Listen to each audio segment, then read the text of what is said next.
Je ne vais pas vous faire perdre de temps et je vais vous dire directement que c'est l'anglais, savoir apprendre et construire des relations avec les gens. Par contre, je vais vous expliquer dans cette vidéo pourquoi et comment vous y prendre pour progresser dans ces 3 compétences nécessaires à votre coaching.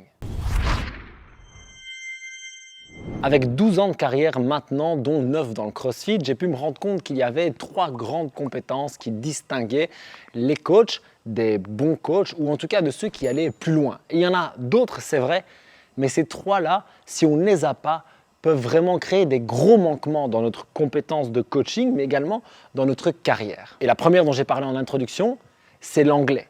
Comprendre l'anglais. Vous n'êtes pas obligé de savoir le parler parfaitement, mais sans la compréhension orale au minimum de l'anglais, vous passez à côté d'une mine d'or d'informations et de savoir. Le CrossFit a été inventé aux États-Unis. Toute la méthodologie de base a été amenée en anglais. Les exercices, clean and jerk, snatch, etc., keeping, tout ça, c'est de l'anglais. Vous allez me dire, ça semble évident et on s'y fait assez vite. Oui, mais si vous voulez creuser, que ce soit dans le CrossFit, que ce soit dans le strength and conditioning ou que ce soit même dans l'alimentation ou d'autres choses, le fait d'avoir l'anglais, ça vous ouvre des portes incroyables. Vous pouvez alors écouter un japonais qui fait des vidéos en anglais. Vous pouvez bien sûr écouter à la source aux États-Unis. Vous pouvez découvrir de nouveaux podcasts et vous pouvez par exemple rencontrer des gens dans des conférences ou à l'extérieur et avoir des échanges avec eux ou au moins comprendre ce qu'ils disent, même si vous ne parlez pas la même langue, la plupart du temps, l'anglais va vous réunir. Mais je sais que pour une grosse partie de francophones, apprendre l'anglais, c'est un petit peu difficile. Ça fait peur ou on n'a pas envie.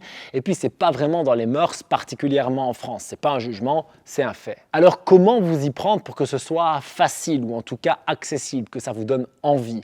La première chose, clairement, c'est d'écouter de l'anglais régulièrement. Moi, ce que je vous recommande, c'est de commencer par regarder les films et les séries, etc., en anglais sous-titré. C'est une très bonne base de départ et vous allez vous faire l'oreille. À côté de ça, il y a des bonnes applications. Moi, j'ai testé Duolingo. J'espère que je n'ai pas estropié le nom et c'est vraiment sympa. C'est très user-friendly, comme on dit. Vous voyez, j'utilise de l'anglais même au quotidien. Bref, c'est assez facile de l'utiliser et ça permet de progresser. Et en plus, on peut personnaliser en fonction de son niveau. C'est hyper intéressant. Et puis, ce que vous pouvez faire, c'est vous confronter à l'anglais, mais avec la base de français à côté. Par exemple, imprimer le CrossFit Level 1 en français, l'imprimer en anglais. D'abord, vous l'avez peut-être déjà fait, mais l'apprendre en français, et puis aller le bosser en anglais et dire « Ok, ça, je ne comprends pas, je vais aller voir en français, etc. etc. » Vous pourriez faire exactement pareil avec des films et des séries que vous avez déjà vus en français et les redécouvrir en anglais. En plus, c'est beaucoup plus fun la plupart du temps, mais comme vous avez déjà la base de connaissances, ça va être plus facile d'assimiler l'anglais sous-titré ou en l'occurrence, un livre. Et puis la chose d'après, c'est ce que je dis depuis le départ, c'est de pratiquer, pratiquer, pratiquer. Regardez des films, des séries, écoutez des chansons, écoutez des podcasts, lisez un petit peu en anglais. Et puis si vous avez quelqu'un avec qui parler, faites-le au maximum. Vous allez me prendre pour un fou, mais je m'en fous un petit peu. Moi, je me parle en anglais très régulièrement. C'est ce que je fais depuis que je suis adolescent. Et c'est pour ça que ça me semble normal maintenant, même si je me rends compte que c'est un peu chelou. Mais en fait, quand je suis genre dans ma voiture ou quelque chose et que je réfléchis à un truc, j'essaye de me l'expliquer en anglais. Et ça m'a vraiment permis de construire des phrases, de me dire « Ah, ça, je ne connais pas ce mot-là, je vais aller voir. Ah, cette construction de phrase, j'arrive pas à la faire, etc. etc. » Alors, je sais que c'est un peu décalé, mais franchement, ça fonctionne pas mal. Clairement, c'est encore mieux si vous avez quelqu'un d'autre avec qui parler, mais pourquoi pas commencer avec vous-même. Et puis apprendre l'anglais, ça m'amène à la deuxième compétence, qui est savoir apprendre. Et je vais aller un petit peu plus loin. Savoir apprendre, vous allez me dire, je sais lire un livre et je sais faire du par cœur. Ok, tant mieux pour vous, mais c'est pas là qu'il faut commencer. En fait, pour être un bon coach, on doit apprendre, mais on doit pouvoir tester et conclure. Apprendre, tester, conclure. Faire des liens et voir ce qui fonctionne ou pas. Ça, c'est une compétence qui ne s'acquiert que par l'observation et la pratique. L'observation, c'est quand vous allez pouvoir regarder quelqu'un qui le fait. Quand vous allez pouvoir voir un formateur, un grand coach, n'importe quoi, ou même dans un autre domaine, un cuisinier par exemple, apprendre quelque chose, le mettre en pratique et puis tirer ses propres conclusions. Si vous pouvez observer ce phénomène, vous allez voir comment ça fonctionne. Ensuite, faire pareil vous-même. Vous allez prendre une nouvelle méthode, une nouvelle technique d'alimentation, un nouvel exercice, un nouvel entraînement et vous allez le tester. D'abord sur vous-même et vous allez le tourner, le retourner dans tous les sens. Vous allez dire, ok, cet exercice-là, je peux le faire en plaçant mon coude comme ça, mon épaule comme ça, en respirant comme ça, en gainant comme ça. Ça marche pas, etc., etc., etc. C'est ça, tester. C'est pas juste faire une fois et dire, ok, j'ai trouvé. Ça, c'est pas vrai. Et une fois que vous avez fait tout ça, vous pouvez le comparer à des choses que vous connaissez. Prenons l'exemple du ATG Split Squat qui a été super médiatisé par Nizo Vertosga et que moi j'ai repris dans mon coaching parce que je l'ai pratiqué d'abord pendant un an. Pendant un an, j'ai pratiqué ce mouvement-là sur moi avec juste les coachs de ma boxe et puis j'ai commencé à l'implémenter parce que maintenant c'est un exercice que je comprends, que je ressens, où je vois les erreurs et dont je connais l'intérêt réel, tout comme les limitations. C'est en ayant fait ce travail que je peux maintenant conclure à quoi il sert et dans quel cas il est moins utile. Pour tirer ces conclusions, je compare le ATG Split Squat à ce que je connais déjà. Par exemple, le front squat en CrossFit, que ce soit un front squat avec la barre ou que ce soit un front squat avec un sac par exemple. Je sais l'intérêt, je sais ce que ça bosse, je sais quelles sont aussi les limitations, les dangers, etc.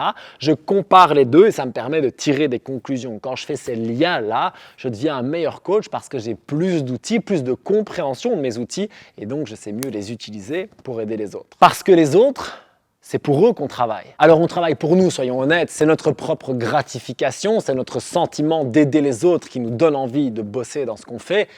Mais c'est ça, la mission, c'est d'aider les autres, la mission du coach. Et donc ça m'amène à cette troisième compétence qui est la capacité à entrer en relation avec quelqu'un, comme j'essaie de le faire avec vous au travers de ces vidéos. La capacité à avoir de l'empathie, la capacité à écouter quelqu'un, la capacité à le relancer avec des questions intéressantes, la capacité à le mettre à l'aise et à lui donner confiance, et si on devient vraiment bon, à lui donner envie de nous suivre. Cette capacité à construire des relations, elle se travaille également.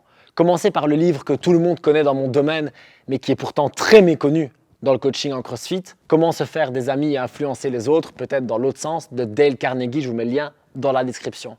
Ce titre est dégueulasse, mais le livre est exceptionnel. Ce livre a genre presque un siècle et c'est toujours la référence parce que dedans, il y a des techniques simples, évidentes, mais qu'on oublie ou qu'on omet d'utiliser.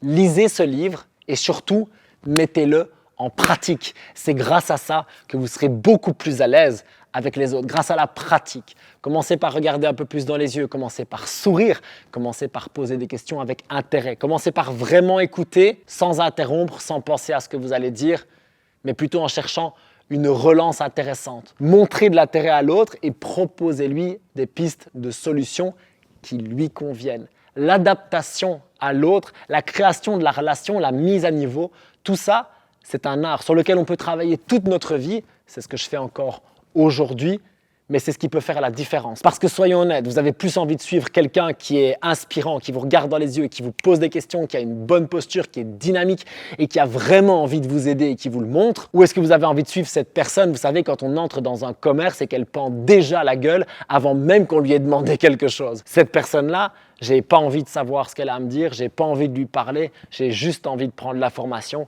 et de me barrer. Et encore bien souvent maintenant, je me casse avant même de l'avoir prise. Je sais que je l'ai déjà dit, mais j'insiste, lisez ce livre. Si ce n'est pas fait, achetez-le maintenant, lisez-le et surtout, prenez des petits blocs et mettez-les en pratique. Un petit bloc en pratique. Et tirez vos propres conclusions de ce qui correspond à votre personnalité. On en revient à la compétence 2, qui est l'apprentissage, le test et les conclusions. Avec tout ça, vous allez vraiment exploser dans votre capacité à progresser et à aider les autres et donc à accomplir votre mission. Si vous voulez un coup de main, un raccourci pour améliorer la relation avec les autres, j'ai fait une formation gratuite d'1 heure sur le leadership relationnel. Le lien est dans la description.